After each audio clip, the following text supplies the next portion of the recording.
Bismillah wa salati wa salam ala nabiyyina Muhammad wa ala alihi wa ashabihi ajma'in amma ba'd.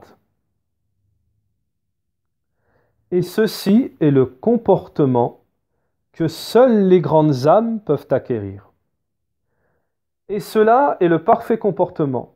C'est que tu pardonnes à celui qui t'a causé l'injustice et que tu renoues avec celui qui a rompu et que tu sois bienfaisant avec celui qui a été mauvais envers toi. Et cela est le parfait et complet comportement. Et ce n'est pas toute personne qui peut être comme cela, nous dit Cheikh Abdelrazak Al-Badr.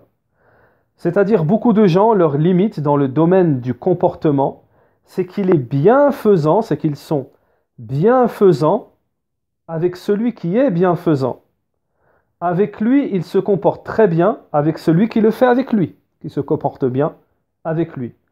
Mais le parfait et complet comportement, c'est que tu sois bienfaisant avec celui qui est mauvais avec toi, et que tu renoues avec celui qui a rompu les liens, et que tu pardonnes à celui qui a commis contre toi l'injustice. Et c'est ça la perfection dans le comportement.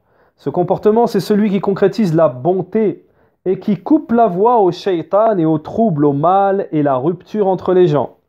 Lorsqu'il œuvre avec toi par la haine, œuvre avec lui avec amour.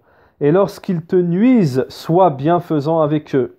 Et s'ils te boycottent, font rupture et t'abandonnent, et abandonnent le salut avec toi, alors passe-leur le salam et parle-leur avec douceur. Méditez sur ce comportement et regardez qui peut atteindre ce comportement. La plupart des gens, leur âme est faible par rapport à ce grand comportement.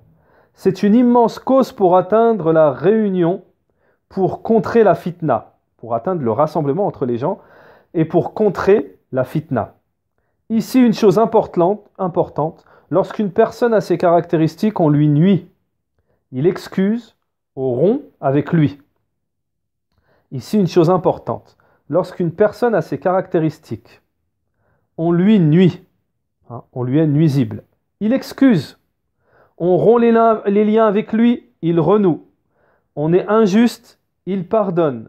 Et il avance dans sa vie sur cette voie.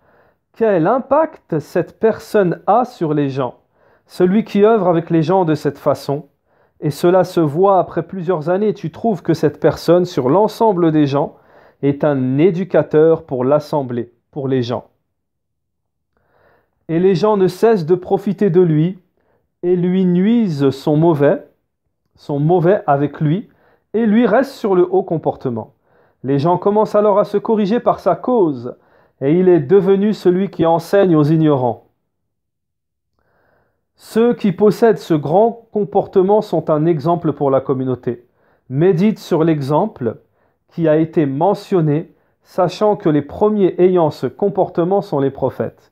À l'exemple d'un des prophètes dont le peuple l'a frappé, expulsé, il essuyait son sang sur son visage et il disait « Oh Allah, pardonne à mon peuple, certes ils ne savent pas. » Il n'a pas dit « Oh Allah, tue-les ou maudis-les, ils sont injustes, ce sont les injustes. » Mais il dit « Oh Allah, pardonne-leur alors que son sang coulait de son visage. » Est-ce que ce bon comportement, tout le monde peut l'adopter?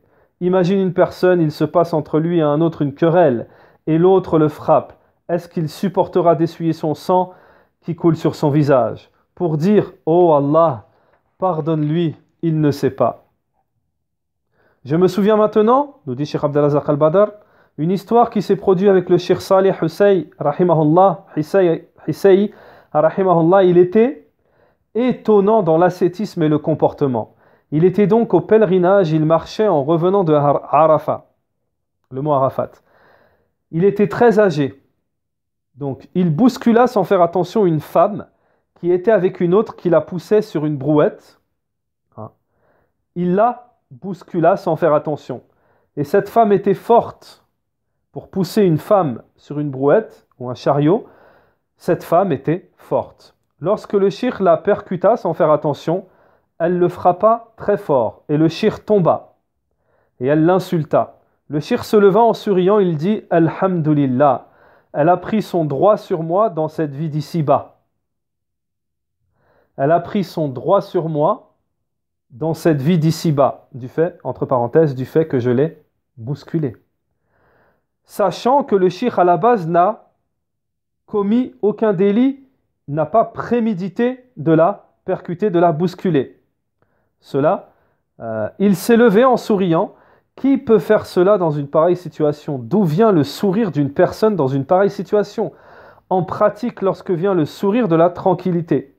Lorsque vient le sourire et la tranquillité, les autres bonnes choses suivent. Mais le problème, c'est quand le visage se plisse, il n'est alors pas paisible, qu'il advienne il n'est alors pas possible qu'advienne quoi que ce soit dans le sens positif. En conclusion, tout cela fait partie du comportement des grandes âmes élevées qui sont un exemple pour l'Assemblée. Et leur biographie, leur vie reste meilleure, utile pour les gens par leur éducation, leur comportement et leurs œuvres nobles. Il est rapporté également une histoire similaire sur Cheikh Ibn Sa'di, rahimallah, Cheikh Sa'di, dans sa biographie. Comme quoi il était en train d'avancer sur un chemin, puis il y a un enfant sur un vélo qui arriva et percuta Cheikh Ibn Sa'di. Cela provoqua douleur au Cheikh et il eut mal, mais ne l'a pas laissé paraître. Il ne le laissa pas paraître. Il ramassa l'enfant, puis le remit sur son vélo, puis il se comporta avec compassion, gentillesse envers lui, en lui disant « Comment tu conduis le vélo? Pourrais-tu m'apprendre à faire du vélo ?» Il utilisa la gentillesse au point où se dissipa de l'enfant.